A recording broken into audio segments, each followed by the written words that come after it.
Hi there, I'm Christine Dunbar with SpeechModification.com, and this is my Smart American Accent Training. Welcome to our Friday live question and answer class, where we look at topics regarding American English pronunciation, intonation, and everything you need to know to improve your personal and professional communication in American English. Sorry for the late start today. I was having a little bit of internet issues, so hopefully we'll be fine now that we're live. For those of you who attended last week's class, we're going to be continuing last week's topic, which was something I like to call real talk, looking at how Americans really speak in fluent English. So oftentimes when you have really been working on your pronunciation, working on your American accent, you can be very clearly understood, you can have a really good accent, and still sound different than native speakers of English. And typically this is because you're unaware of some of the ways in which we link words together and we reduce sounds when we're speaking fluently. So the written words don't really always line up with the actual way we speak. Some of these things, many of these things happen because of fluency, because of making it easier to connect words. And some of them you may already be doing and not realize. And others you may be doing differently, and it results in your speech sounding less fluent.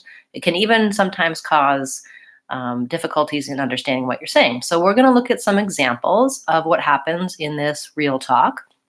I'm also going to show you a lot of resources I have on my website and on my YouTube channel here on Speech Modification Seattle, as well as what you can do to practice and change and develop some of these patterns to sound more fluent and to sound more American.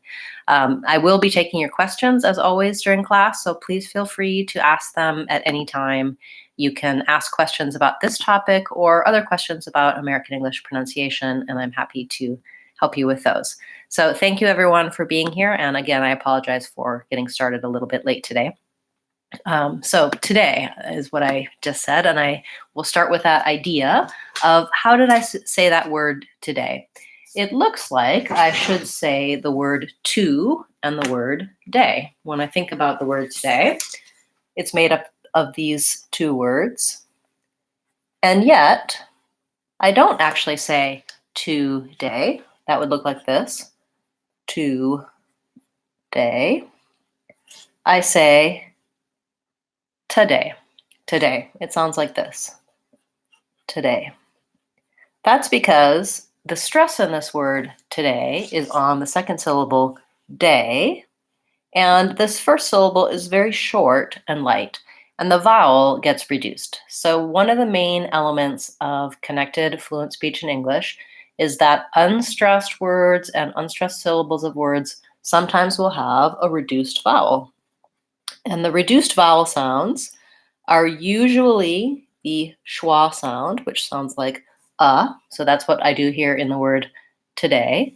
And sometimes the I sound, which is the vowel sound in the word it. And that's typically what I do in many longer words. So for example, in the word between, again, unstressed syllable and stressed syllable sounds like between. I don't say this E sound. It gets reduced to this I vowel, between. Same thing in many longer words that have many syllables. The reduced unstressed syllables will have the or the I sound. And that is the correct pronunciation of those words. So that never changes. Words like today and reductions that happen in fluent speech, today, this is the correct pronunciation. We never say today. If you do, people will understand you, but they will hear that something sounds a little bit different. And you can hear when I say today that I don't sound as fluent. I'm holding the first syllable too long, and I'm using that clear vowel, so it sounds different. That's another error pattern or difference in your speech that you want to look out for, is that we really want to have length where we should have length, and short sounds, quick and reduced sounds where we are unstressed. You can learn more about how to stress words, how stress works in sentences on my intonation playlist. That's a different topic overall about how we convey meaning and how we use stress patterns in speech for pronunciation as well as for intonation and meaning. So today was an example of how we actually pronounce the word all of the time. And then when I use that word to, if I say it by itself, I'm going to say it like to with a clear vowel. That's the same way I say this word to, T-O-O, and this word T-W-O. Those always have the oo vowel. But the word to, when it's T-O, most of the time, Americans will not pronounce this as to. They won't say, I'm going to go to the meeting. They'll say, I'm going to go to the meeting. So they use that same sound that we use in today, the sound, when they say this word to. So we talked about practicing this last week, and some of the things I suggest for that are just practicing to plus a verb. So you can say, rather than to talk or to listen, try to talk, to listen, to practice, to go. And then you can start going a little bit longer when that feels comfortable, that you can use that new t sound rather than to. You can say, I'm going to go, I'm going to practice, I'm going to listen. He's going to talk, he's going to listen, he's going to work. And then you can also try it with a very common combination of words, which is to plus the. We say this very, very frequently. And you'll notice in my lessons, in my videos, on my website, speechmodification.com, I really focus on the words we actually say the most. These are, the is the most common word in English. To is in the very top 10 or 20 words that we say. So practicing on these will have a big impact on your speech because you use them so much. So two ways we use to a lot are when we're using it with a verb and also when we're talking about it as a preposition. So you can practice saying to the and think about places. And I just said to the, but I should have said to the. And also I'm going to point out that the word the most of the time also has this schwa vowel. So as long as I'm practicing that, I'll practice both. So I can say to the library, to the store, to the meeting, to the class, to the school, to the bus station, etc. And that's a great way to start to incorporate this new pattern into my speech. So it's not so hard to say to instead of to, but when you go to talk there I just did it, to talk, in ordinary everyday speech, you're likely to do it the old way, the way you used to always say to rather than to. Now, you might have just noticed that I said you're likely to do it. So sometimes I do use this oo pronunciation with the word to. And in that case, I was thinking about what I was going to say next. And so I was stressing the word to or holding it a little longer and using the clear vowel. These types of details are all something that you can learn about in my Real Talk course. I'm going to look at your questions in just a moment. Thank you for your participation. Sorry for the delay. I just want to show you on speechmodification.com, if you go to my courses page, you'll see that I have a number of different courses. And usually what I'm talking about is, or recommending, is my 6-week course, which I still do recommend for general working on your accent, the fundamentals, pronunciation, basically everything you need to get started is here in this course. But today I'd like to highlight the Real Talk series. And this is just a short module, 18 lessons, that walks you through learning about Real Talk and using it in everyday speech. And it's kind of a fun course because it does start with some videos and lessons that show you the written words and then how we change those words. So kind of like we're doing today. But it also has shows you how to use watching everyday TV, watching YouTube, watching different media with American speakers, and applying this technique to help you improve your listening and your speaking. So I highly recommend that. You can check it out on speechmodification.com. And we had some questions. Hi, nice to see you. Javier says the phonetic symbol I that I was just showing for reduced sounds, that's in it and didn't. has different sounds according to the context, initial or in the middle of the word. Yes, so that's a very good point. Just like the vowel schwa, the sound, can be in stressed or unstressed contexts, so can the vowel I. So when I'm saying the word did or the word in, this is a clear stressed vowel. There's only one vowel in there, so that is the stressed syllable. Versus when I'm saying the word important, the stress is on poor, and this I in important is shorter. It's the same vowel sound, but when I'm saying in or did, I'm going to be holding it slightly longer versus important. I'm going to be touching on it very lightly and briefly because it's unstressed. In general, if you can make sure that you're saying the I vowel rather than, for example, the E vowel or the vowel, that's some of the errors that people will make on this vowel sound, then you're going to be okay with that I vowel in all of those different contexts. You'll also notice that in words like in and im versus did and different, your ear hears that vowel slightly differently because of the surrounding consonants. And that's true for any of the sounds of English, that you need to develop your main sound, but we never are saying sounds by themselves, or rarely are saying sounds by themselves. They're always going to be influenced by the context. An exception to that rule is on the word that's the vowel schwa sound. Sounds like and we do say this one by itself, and we use it a lot. I think it's the second most frequent word after the. So for both the and thinking of them as being spelled differently so that you're not trying to say a clear vowel like a or a, or the or the for the can be helpful. So solidifying that sound. Now, we do sometimes say the when the next word starts with a vowel. For example, the egg, the airport, the office. So this is, but most of the time we use the vowel schwa, the sound. Okay, so that is related to real talk, that we have to think about the and are often unstressed. And so we will use that reduced vowel sound, the sound, on those words.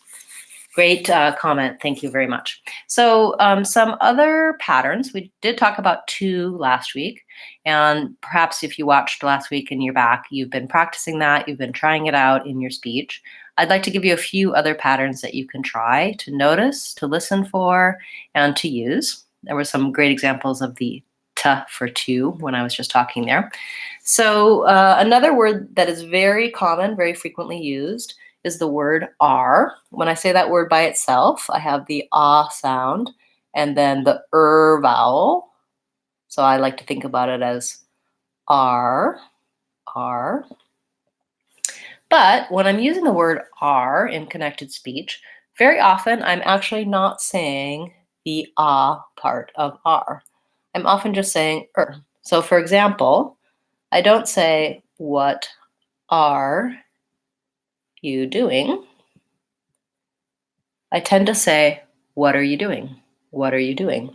This is not casual speech. It's not unprofessional. It's not slang. It's professional, everyday speech for Americans to leave that R sound out. It sounds more like an You might have also noticed that I didn't say what are you doing or what are you doing with that T sound. It becomes more of a flap T, which sounds a little bit like a D. So what are becomes water. And it's actually not a full D. So if you've been part of class and part of speech modification for a while, you know that this flap T sounds like a very light D. So I don't want a heavy, hard, stopped D. What are you doing? Really light tapping up. What are you doing? So that's 2 changes that happen here in this connected speech to make it fluent. What are becomes water.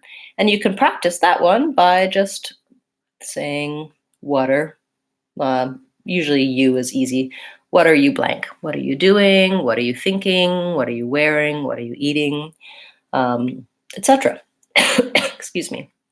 Another reduction that we make in this sentence is very often, rather than using the clear vowel oo on you, we change that kind of to a schwa to yeah, yeah. What are you doing? What are you doing? I can say, what are you doing? And it sounds professional and fine. But you will hear, if you're listening very carefully to Americans around you, that they often change that to what are you doing? What are you? Again, the ya, the you, is not stressed. In this sentence, the main stress is on do. So all of these are fast. What are you doing? What are you doing? And you, as a result, those vowels get reduced down. What are you doing? Now, if I were to say, what are you doing? For example, someone said to me, what are you doing? And I said, oh, I'm teaching a class right now. What are you doing?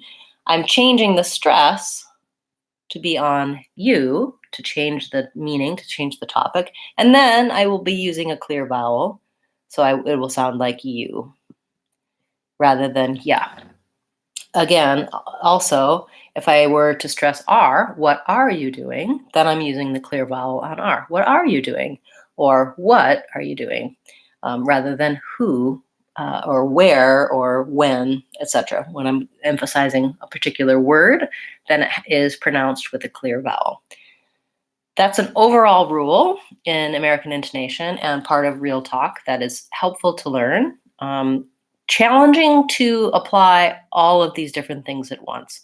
So I recommend paying attention to a couple of small patterns. For example, paying attention to the word to, trying the practice we mentioned before, trying to change to the reduced t sound, or in this case, practicing with R and trying, rather than saying what are, or we are, changing it to we're, or what are you doing?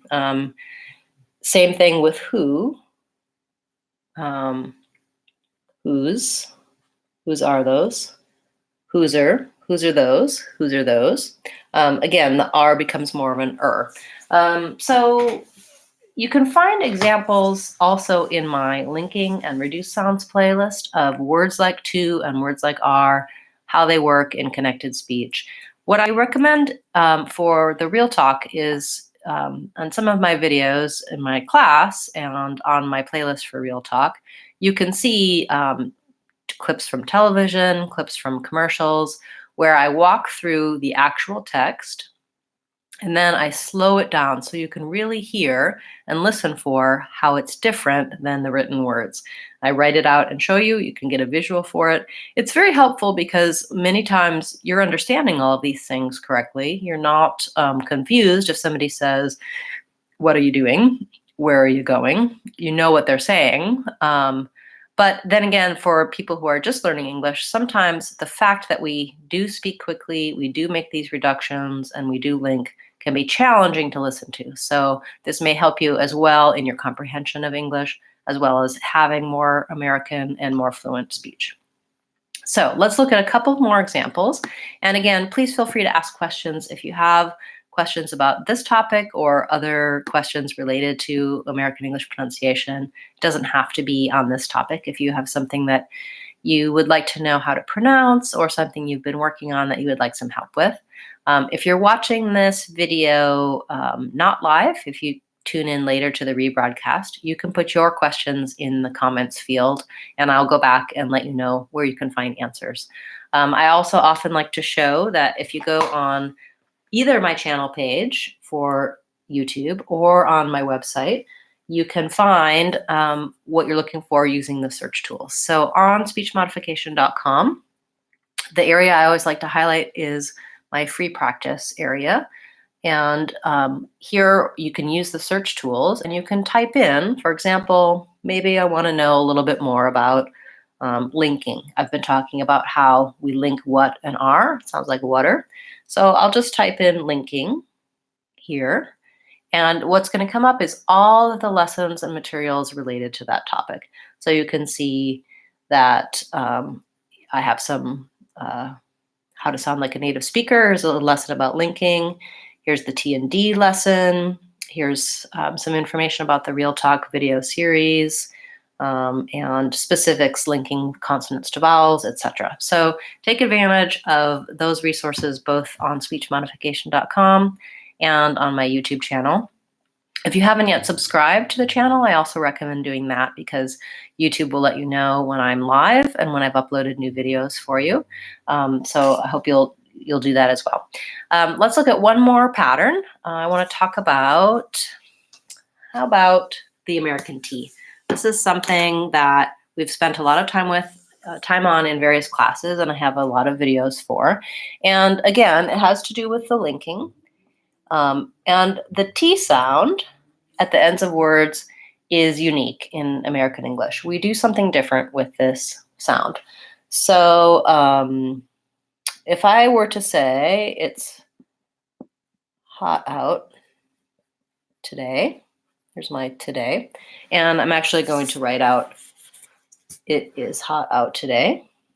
You can hear how if I say it is hot out today, sounds very choppy, not fluent at all, doesn't sound American. How I would actually say that phrase is, it's hot out today. It's hot out today. So what did I do differently between it is hot out today and it's hot out today?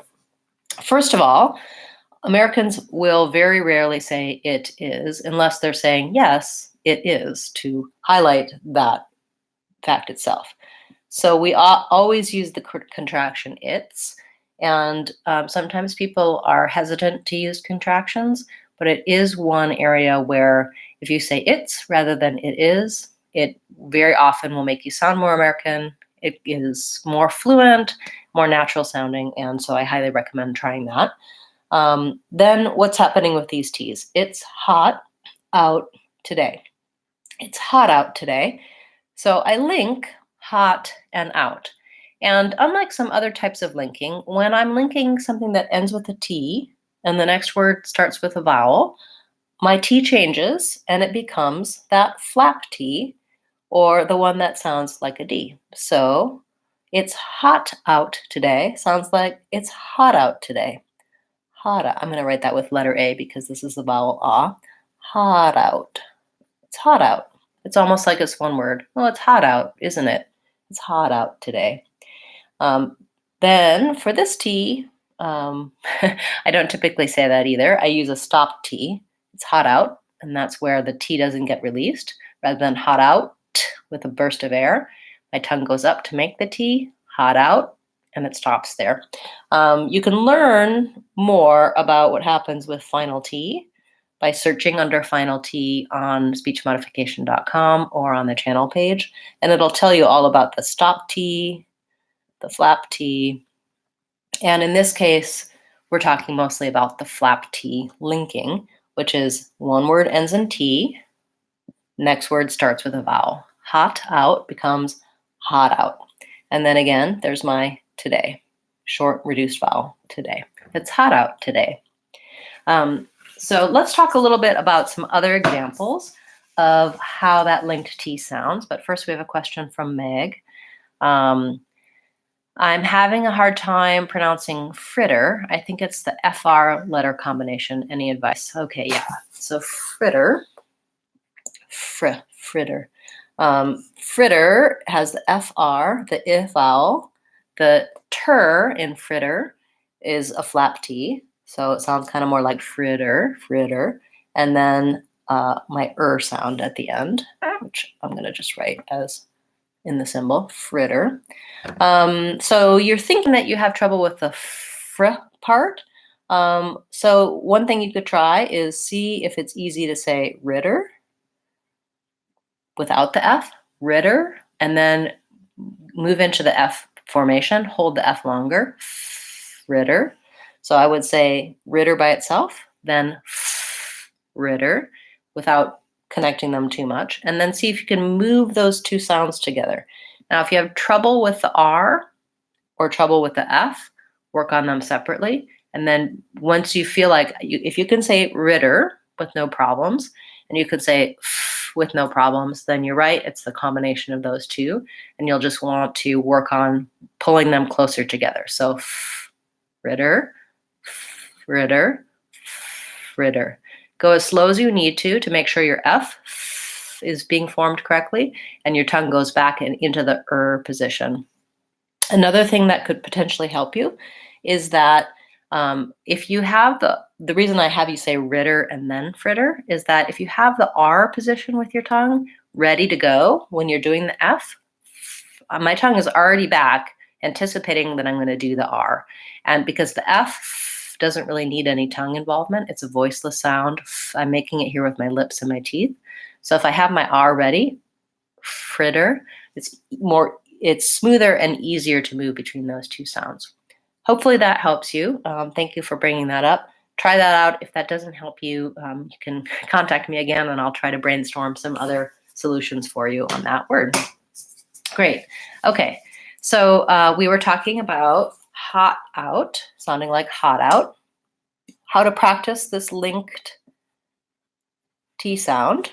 I would say, again, go back to those frequently used combinations of words. For example, put it sounds like put it, put it.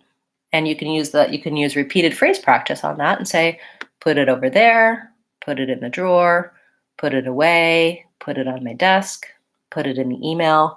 So they get comfortable using that new pronunciation of put it kind of as one word linked together with that flap T. Or get it sounds really much more like get it, get it. Nice and light on the flap T. I get it. Get it later, get it tomorrow, get it approved, etc. So coming up with these combinations, frequently used combinations of words, you can find many more examples on speechmodification.com to help you practice.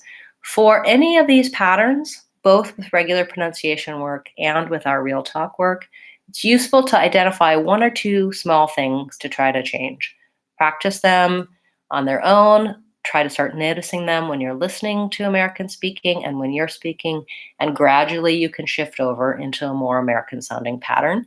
I would say the linked T is one of the main differences between all other types of English and American English. And it's one of the things that if you can get it, you really have that American sound. It makes a big, big difference, even when you still have other accent error patterns or accent differences. Being able to use these American T's in these linked contexts are they really contribute to the way Americans sound and having that fluent sound. So I recommend that as a good starting point for trying these things out. Thank you everyone for being a part of class today, and we'll have class again next week, and possibly we'll talk about this topic, or maybe we'll go back to some more basic pronunciation topics. I'll have some polls on Speech Modification Seattle this week and find out what you're interested in hearing about. And at any time on any of my videos, you can leave comments and questions. It helps me know what things you'd like me to talk about in class and what new videos I should be making. So I appreciate everyone's participation, and your input is very valuable because you're the ones who are out there working on this, who I would love to help. Thank you so much for being a part of class today. I'm Christine Dunbar from speechmodification.com. Remember, if you want to sound American, you can do it. speechmodification.com.